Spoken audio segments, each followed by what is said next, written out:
All right, we're live. All right, everyone. I am Sean Fuller, your host for the Society Interview Series, where we dive into the creative minds behind some of the most intriguing comic books, as well as the illustrators and the people behind them, with a passion for storytelling and a love for all things comics.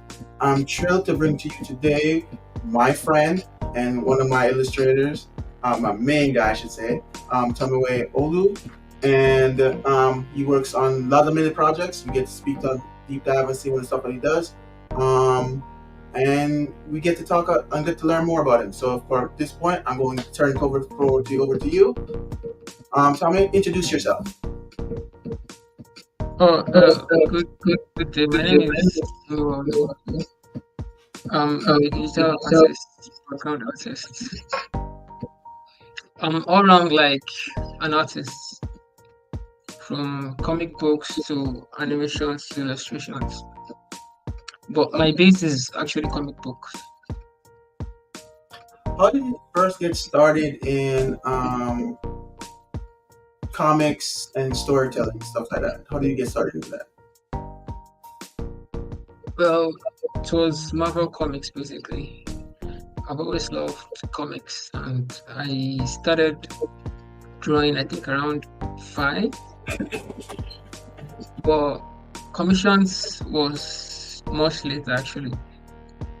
Okay, I so just really wanted to just draw superheroes and all this kind of stuff. So okay, I appreciate that. That makes stuff simple. So you started drawing early in life, and then you kind of stick with it until you kind of made it into something that you can make money from. Um, so the benefit of the viewers, where are you from? yeah, I'm from Lagos, Nigeria actually. Okay, so you are Born and overseas. raised in Lagos. Oh, you're in Lagos. So I was gonna say, so what time difference between us right now? What time is it there? Oh, this is 7:30 actually. So You know what's funny? I think That's not the time I have it here, so I was it? can't start the right time with you these comments. Okay.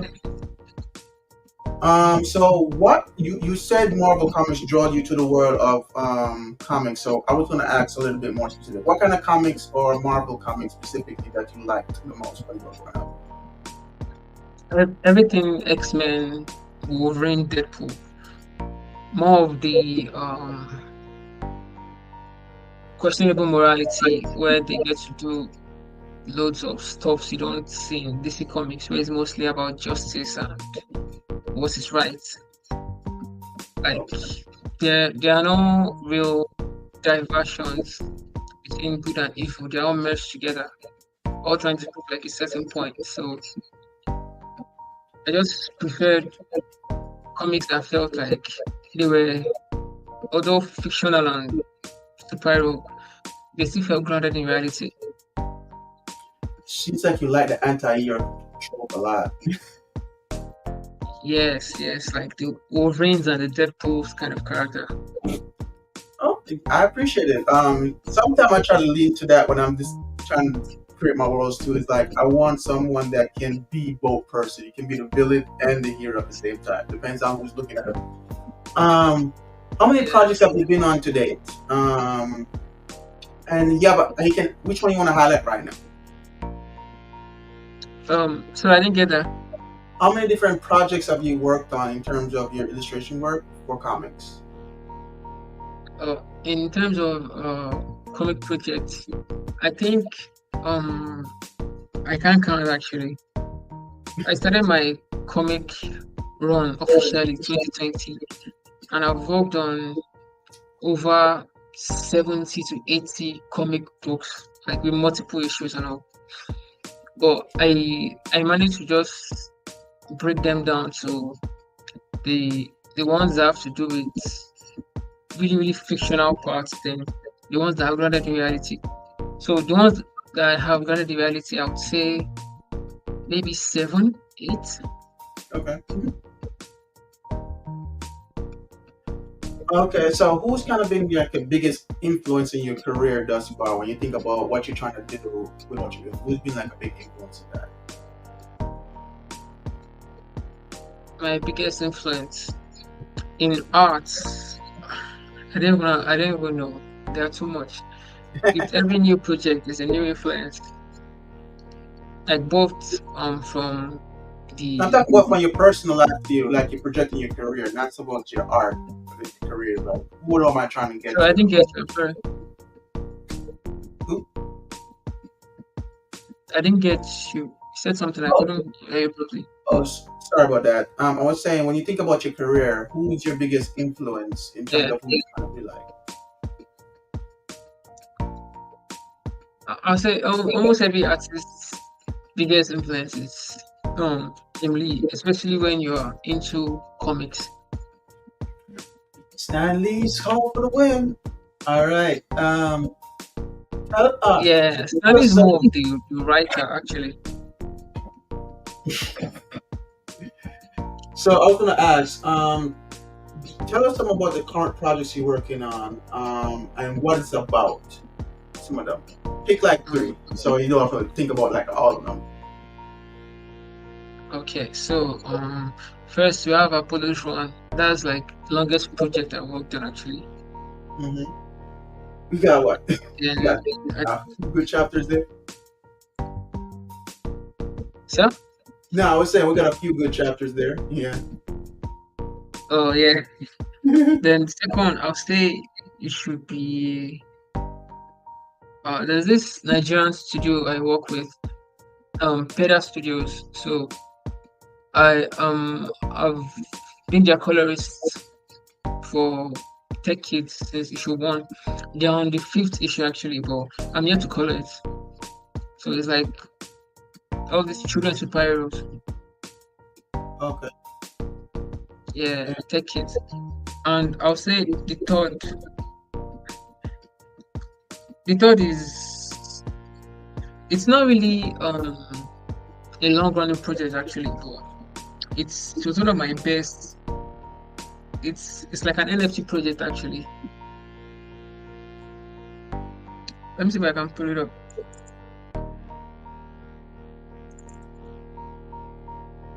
So I didn't really get the story of the like comic itself, but why it's one of my favorites is because of the art style I went for. It's something I actually like really idolize from comic book artists I've always like loved. Okay. Yeah. So when you're ready, if I can like pull up some of the pages actually. Actually, yeah. Can you do? Why don't you even get the opportunity to present some of the stuff you work on? Because I know you have, as an illustrator, you have more visual stuff to show. And if you want to share your screen, or if you have anything, if you have any page you just want to show your Instagram, for example, just show the stuff that you have on it. If you have it, just go ahead and do it. Okay. Always fun to kind of just show what you do, right? Yeah. But it's it kind of gets I don't know. No not boring though, but everybody wants to see what you've done and it's always like wow, but it just feels kind of normal to you actually at this point. Hmm. Okay, it's fine. It's fine.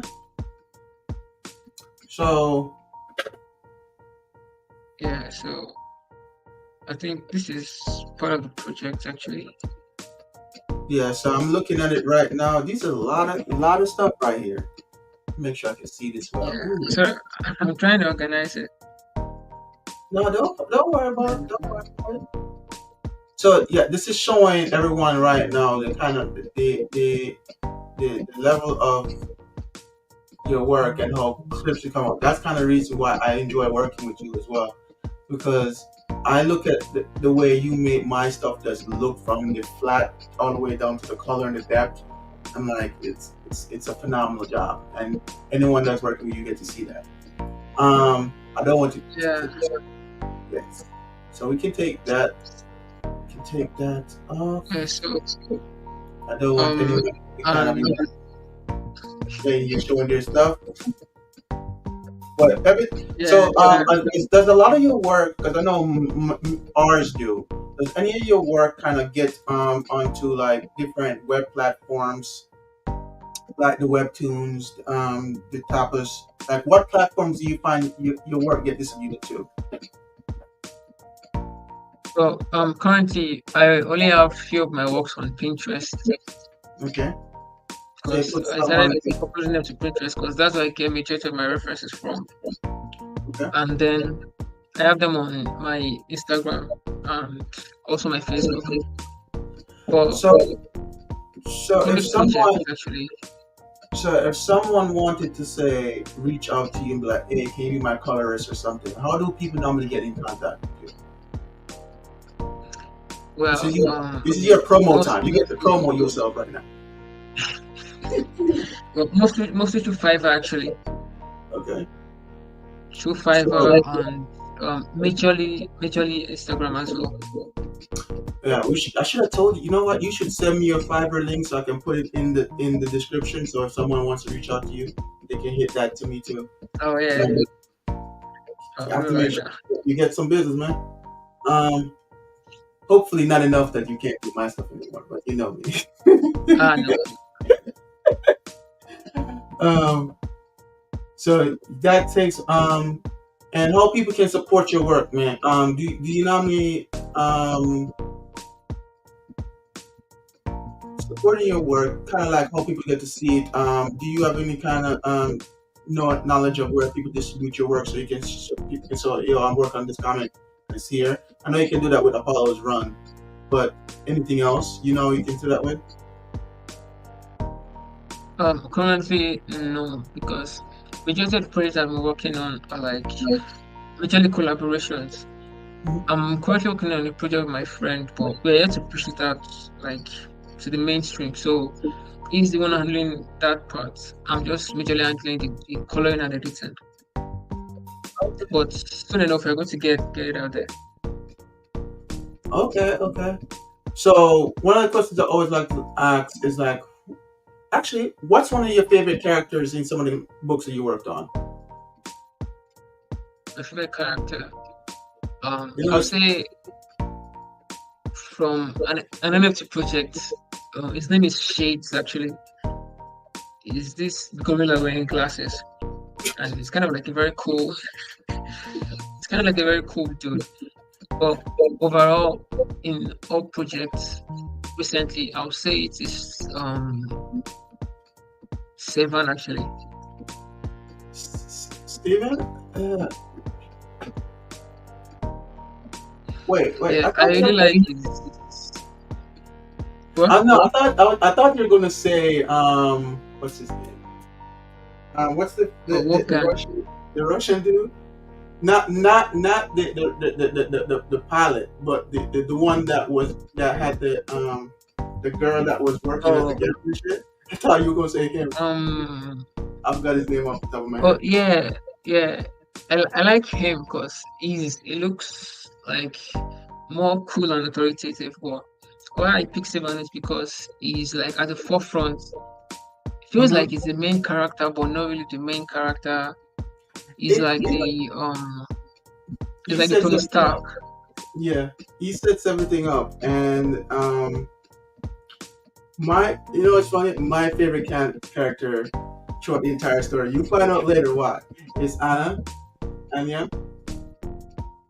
the the Oh, the the Indian girl. the Indian one. Yeah. Um, because it's everyone else is kind of like they're set in their ways, kind of thing. They're like, this is me as this person. This is how we do stuff. But she's more like, Yeah, I'm still growing up. I don't know what the hell's going on here. So yeah. Like he, I think she's the youngest in the she's the pilots. youngest of everyone that was chosen. Yes. So that's why she's the most malleable one to me. And as the story goes on, I want to play a little bit more of that character. But everybody else, my man is Steve.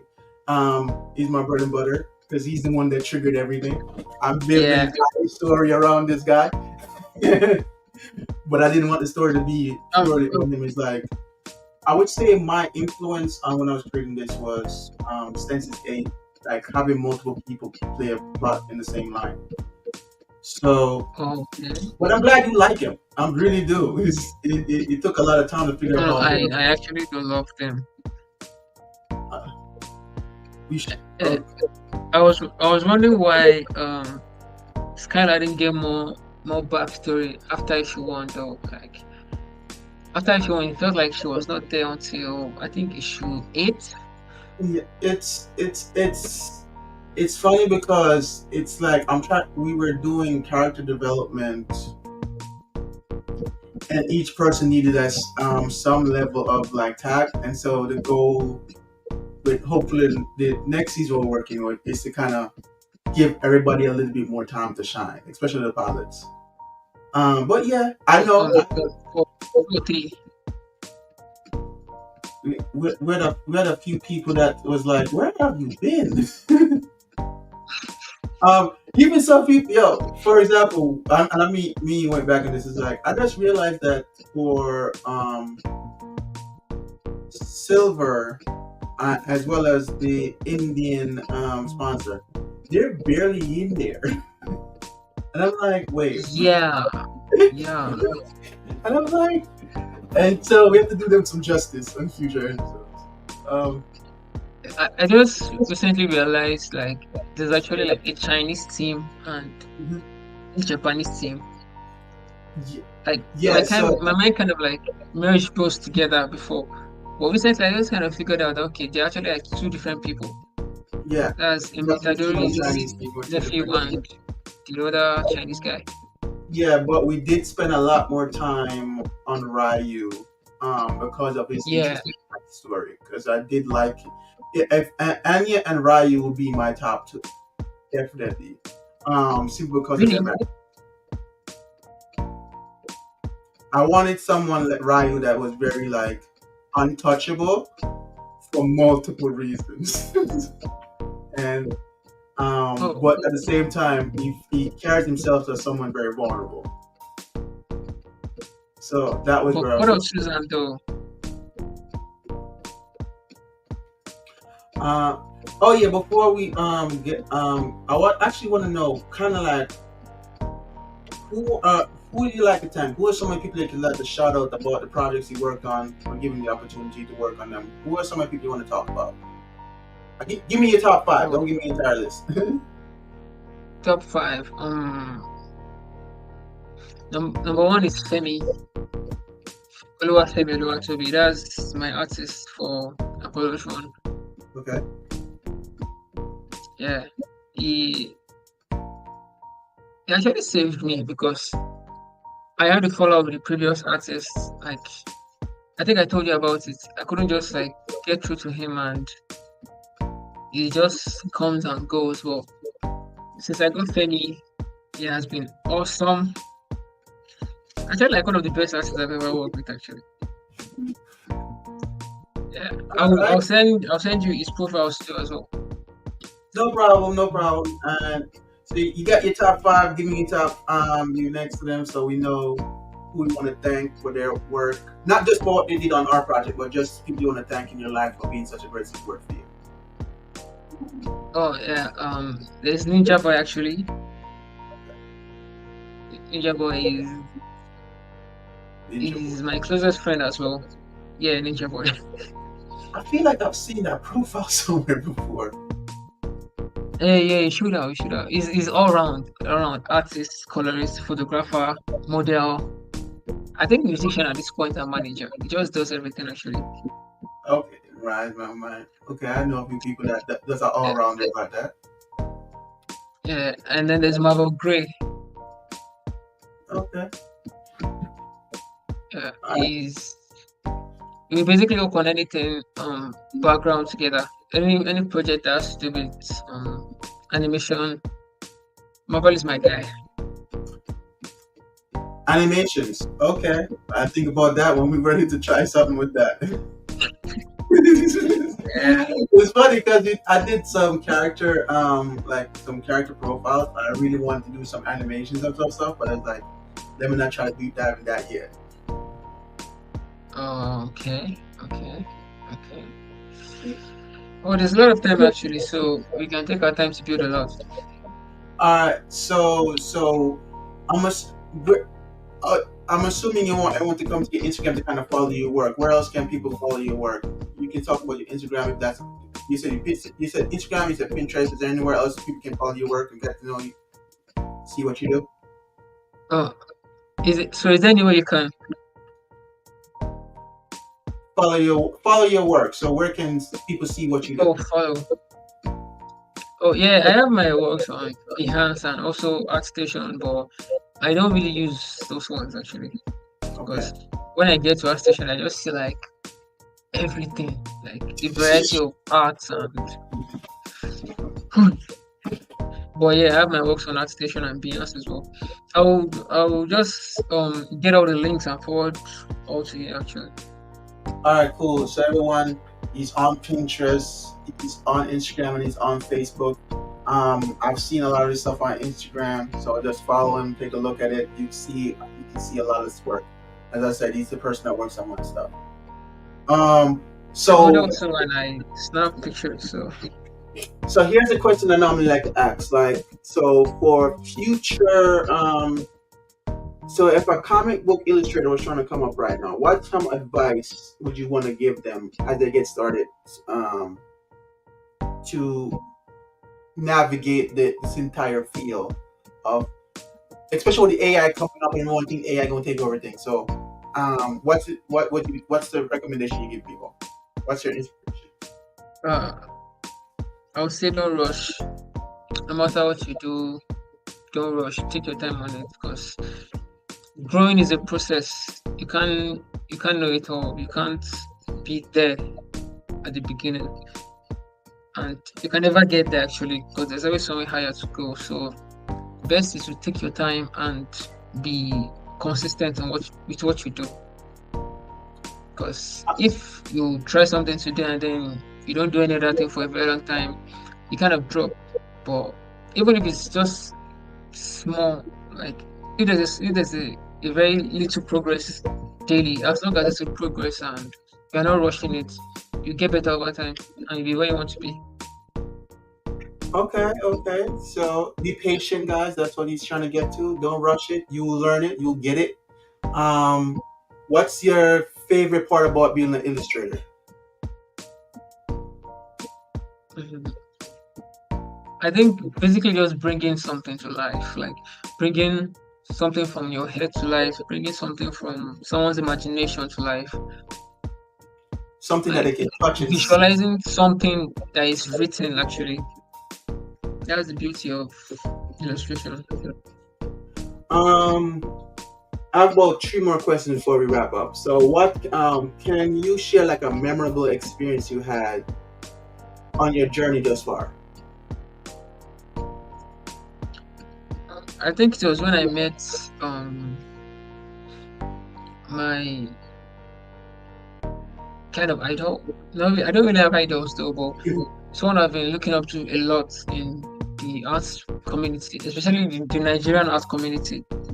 I met him at Lagos Comic Con 2018 for the first time, and he gave me a hug and actually advised me.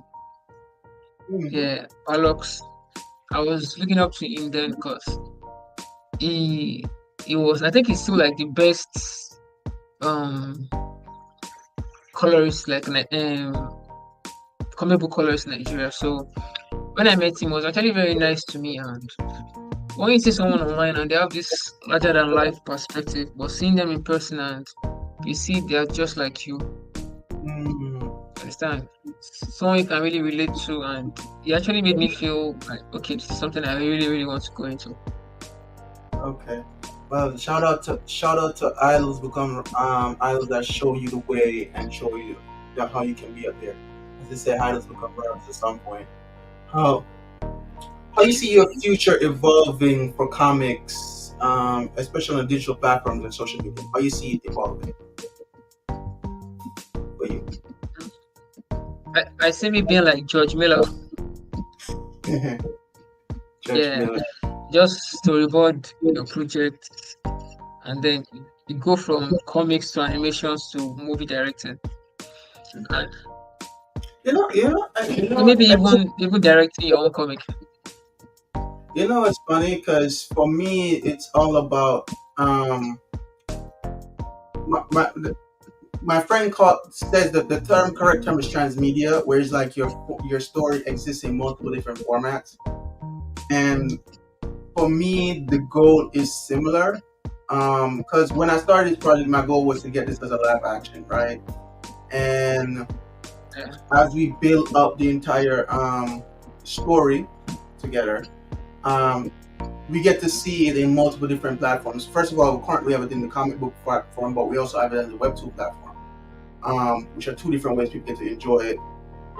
And who knows which other platforms we get to try out as the years go on. And so the fun thing about this is just being able to see your work in different platforms. People enjoy it in different platforms. Some people only view stuff in audio. Some people only view stuff as animated. Some people only see. There's a lot of people who even watch Naruto or these big comics or mangas, and they never read it, but they can tell you the yeah. I stories. never read Naruto actually. Yeah, same thing. For example, I used to read it because I always want to be ahead of the storyline. So when I saw it in the Yeah, animated version, it felt like it's like okay, I get to understand that scene a little bit better. So um, so the goal is to be that thing with this, right? And you know that it's going to take us a while to get there. But the one thing I always say is if your goals seem similar, is like you just want to see your stuff in multiple different genres so that everyone gets to enjoy your work in the way that they enjoy watching it. And anything, so that's the wrap up of the question. So is there anything you want to tell the group or anyone in the audience about you that we didn't touch on yet, or something you want to leave with the audience at this time? uh, not really, though, not really. I think uh, um most people know me for art actually, like literally just art. I draw, I color, I paint. But recently, I kind of just delved into the world of um mm, other forms of media. Basically, I started taking photography classes, and I'm also trying out modeling. So, in case if you have Hey, model gigs as well, hey, the way I see it is, you're going if you keep on this track, you're gonna be in front of a lot of cameras. Might as well figure out the way you want to look on it, right? I'm trying to figure out how to. I used to do what they call it media training, back when I was in college, and now I'm thinking about needing to do that again because even this is just us getting back into being front of camera and being able to talk and share stuff. Uh, yeah, so yeah, I see that we don't. See, he's already talking about work life. How does he balance his favorite stuff to do while doing his work as a illustrator? He's doing modeling, guys. So yeah, proud to and that. photography as well. All right. So that's so for what's next for you. We already discussed it. You're trying to move up the value chain in terms of moving from just being an illustrator just to be a director to comics and stuff like that. And I honestly feel like I'm showing that to you more often now when I ask you to just like, yo, go find that person and make that deal with it. I don't got time to hunt people down. Um, you always be working on other projects. Um, we know that next season is going to start in the fall for us, and Yeah, and we already know where we can find your work. So at the end of the day, I was like, I appreciate you coming on today, having a conversation with me in front of thank you whoever's very watching who much. knows. And we're just going to keep the love and the support going. Everyone, thank you for joining us for this conversation behind the comic. Um, thank my guests for being here with us, and we appreciate you spending some time with us. Enjoy the rest of your day, and have a great afternoon.